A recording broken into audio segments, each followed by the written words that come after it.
नमस्कार दोस्तों। आज मैं आपके सामने एक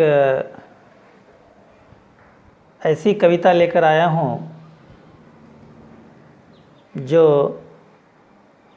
एक गांव की कहानी है, जहाँ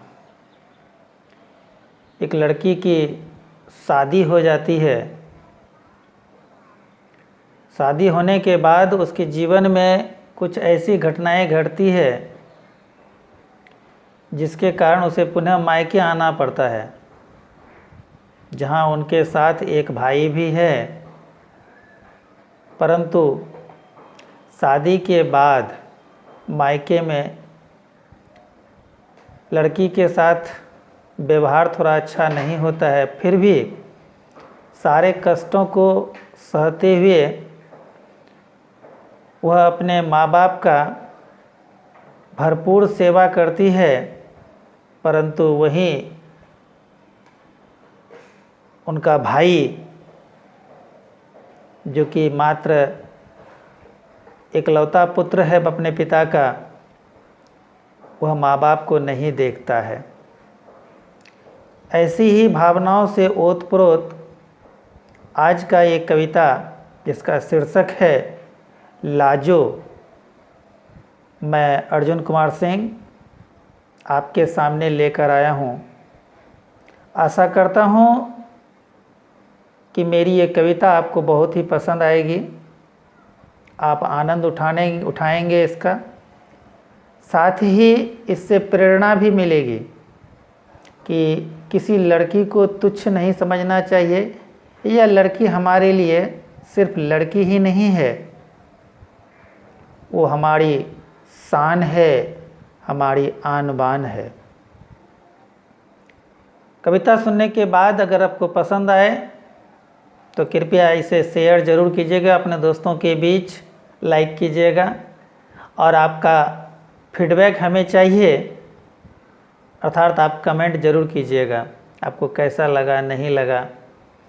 ऐसे सैकड़ों कविताओं से मैं आपको भाव विभोर कराऊंगा, जिनमें से हमारी कविताएं प्रेम रस, वीर रस, भक्ति रस हर प्रकार की होगी।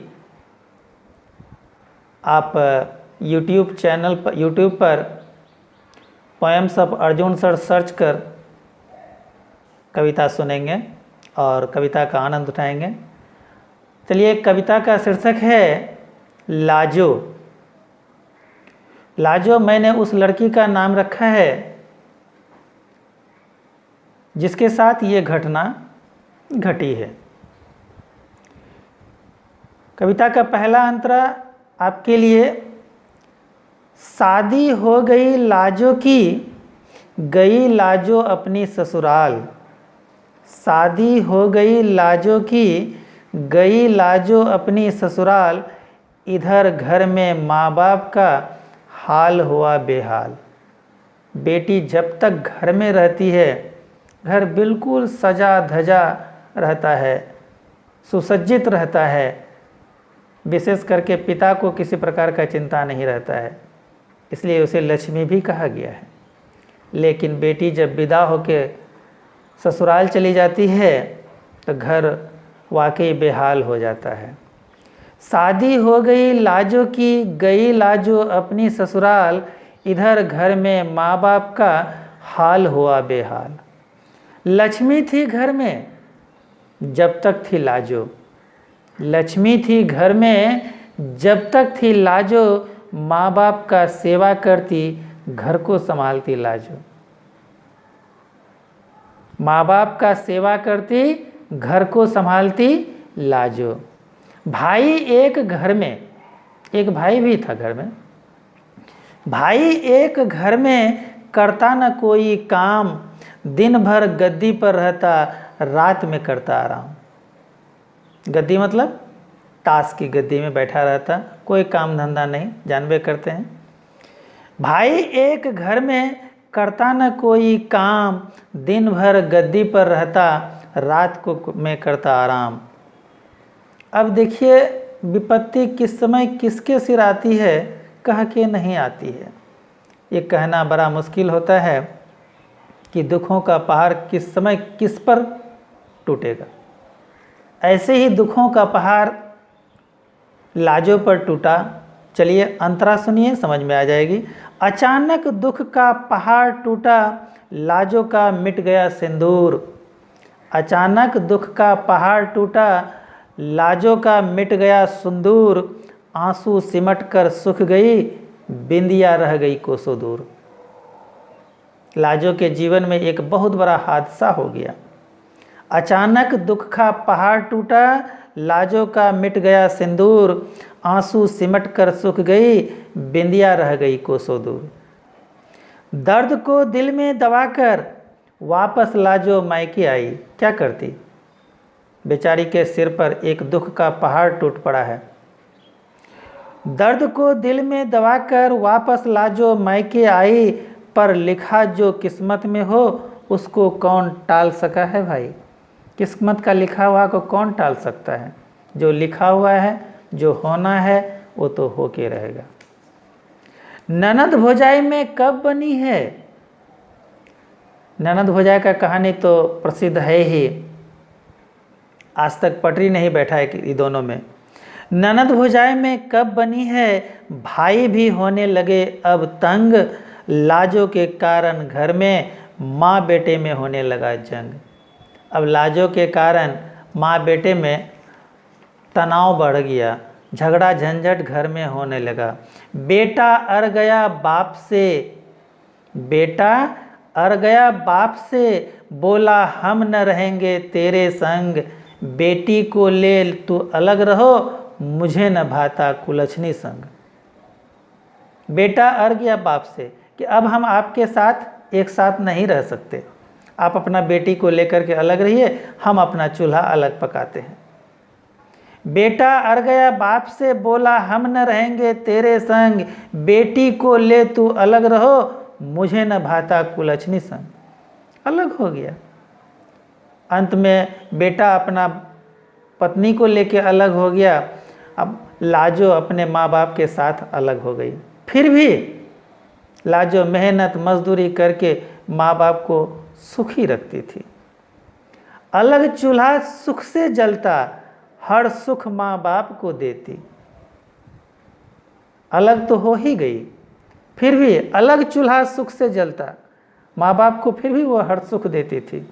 अलग चूल्हा सुख से जलता, हर सुख माँ बाप को देती। दिन रात खेतों में काम कर सुख से लाजो घर चलाती। बड़ा अच्छा से घर चला रही थी।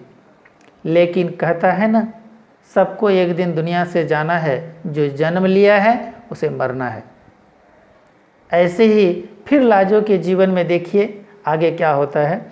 बीमार पिता अंतिम सांस गिना, बीमार पिता अंतिम सांस गिना, पर बेटा हुलकने न आया। एक बार बेटा हुलक के देखने तक नहीं आया।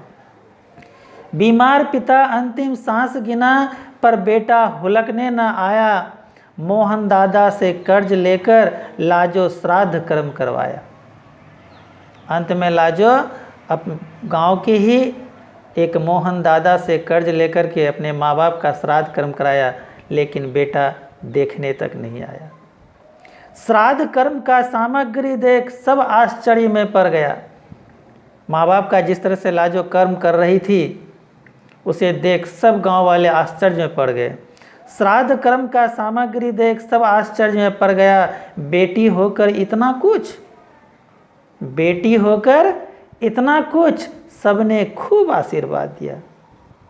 समाज के हर वर्ग के लोग लाजो को खूब आशीर्वाद दिया। लाजो ने अब लाज तोड़ी। क्या करती? कर्ज हो गया था ऊपर माँ बाप के पास श्राद्ध कर्म कराने में। लाजो ने अब लाज तोड़ी, खूब मेहनत कर्ज चुकाई। मोहन दादा का भी कर्ज चुका दिया जितना पैसा लिए थी। लाजो ने अब लाज तोड़ी, खूब मेहनत कर कर्ज चुकाई। एक विधवा बेटी इतना कि भाई की आंख फटी की फटी रह गई। भाई देखता रह गया कि बाप रे बाप, मेरी बहन क्या कर रही है, क्या करके दिखा दी। लाजो ने अब लाज तोड़ी, खूब मेहनत कर कर्ज चुकाई। एक विधवा बेटी इतनी कि भाई की आंख फटी की फटी रह गई। पिता तो चल ही बसा लाजो का, अब माँ भी अंतिम सांस गिन ली। माँ भी चल बसी इस दुनिया से, अब तो मोहन दादा ही सहारा था। माँ भी चल गया, बाप तो भाई तो देखता ही नहीं था, पिता तो पहले ही चल बसे। माँ भी चल बसी दुनिया से, अब तो मोहन दादा ही सहारा था। सब कुछ छीन लिया भगवान ने, वही एकमात्र किनारा था। लाजो का तो सब चीज़ छीना गया, अब कौन है उसका सिवाय मोहन दादा के।